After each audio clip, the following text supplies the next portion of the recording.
श्री गौतम खट्टर यांना न्यायालयामध्ये जामीन मिळालाय।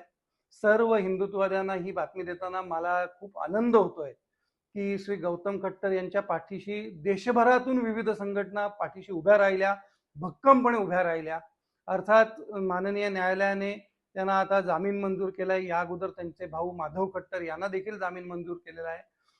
आम्हाला निश्चितपणे खात्री आहे की एक दिवस याच न्यायालयामध्ये त्यांची निर्दोष मुक्तता होईल। गौतम खट्टर यांनी देशभरामधून त्यांच्या पाठीशी समाजातून अनेक मंडळी उभी राहिली, त्याचबरोबर जे अधिवक्ता यांच्यासाठी पाठीशी भक्कमपणे उभे राहिले। गौतम खट्टर यांना अटक झाल्याचे लक्षात येताच, माधव खट्टर यांना अटक झाल्याचे लक्षात येताच तातडीने तेथे धावत गेलेले अधिवक्ता नागेश जोशी यांचं मनपूर्वक अभिनंदन की त्यांनी तत्परतेने गोव्यामध्ये आहे, घटना घडलेली आहे, ताबडतोब तिथे पोहोचले आणि प्राथमिक न्याय कायदेशीर व्यवस्था, कायद्याचं मार्गदर्शन आणि अन्य व्यवस्था त्यांनी त्या ठिकाणी केली। त्यांच्या जोडीला तिथले ज्येष्ठ अधिवक्ता अमेय प्रभुदेसाई हे देखील आले आणि मग विविध ठिकाणचे अधिवक्ता जसे मुंबईचे माननीय श्री घनश्याम उपाध्यायजी यांनी सगळं ड्राफ्टिंग केलं, माननीय विष्णुशंकर जैन यांनी मार्गदर्शन केलं, अधिवक्ता योगेश देशपांडे यांची देखील सहाय्य लाभलं। या सर्व अधिवक्त्यांचं मनपूर्वक अभिनंदन आणि सर्व हिंदुत्ववादी संघटनांच्या वतीने आपल्या सगळ्यांना, सर्व अधिवक्त्यांच्या टीमला मनापासून धन्यवाद की अशा प्रकारे तुम्ही या एका ज्वाज्वल्य धर्माभिमान असलेल्या, हिंदुत्वाचा अभ्यासक असलेल्या प्रखर हिंदुत्ववादी गौतम खट्टरच्या पाठीशी आपण उभे राहिलात। याबद्दल सर्व हिंदुत्ववादी संघटनांच्या वतीने या अधिवक्त्यांना धन्यवाद आणि अभिनंदन।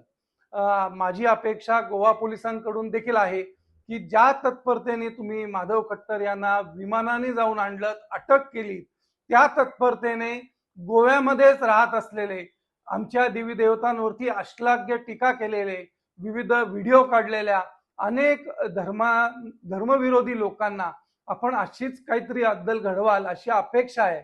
गोवा सरकारला विनंती आहे, ही सगळी मंडळी कुठेही विमानाने जायची आवश्यकता नाही, गोव्यामध्ये मोकळी फिरत आहेत। आमचे कार्यकर्ते वारंवार पोलीस स्थानकामध्ये जाऊन विनंती करतायत की आमच्या देवतांचा अपमान केलेला आहे, यांना अटक करा, हीच विनंती करतो। गोवा सरकारला देखील विनंती करतो, गोवा पोलिसांना देखील विनंती करतो। पुन्हा एकदा गौतम खट्टर यांना न्याय मिळाला, जामीन मिळाला, याबद्दल भगवान परशुराम आणि सर्व अधिवक्त्यांना धन्यवाद आणि भगवान परशुरामांच्या चरणी कृतज्ञता व्यक्त करतो की या भगवान परशुरामांच्या आशीर्वादामुळे, देवतांच्या आशीर्वादामुळे या हिंदू युवकांना तत्परतेने न्याय मिळू शकला। धन्यवाद।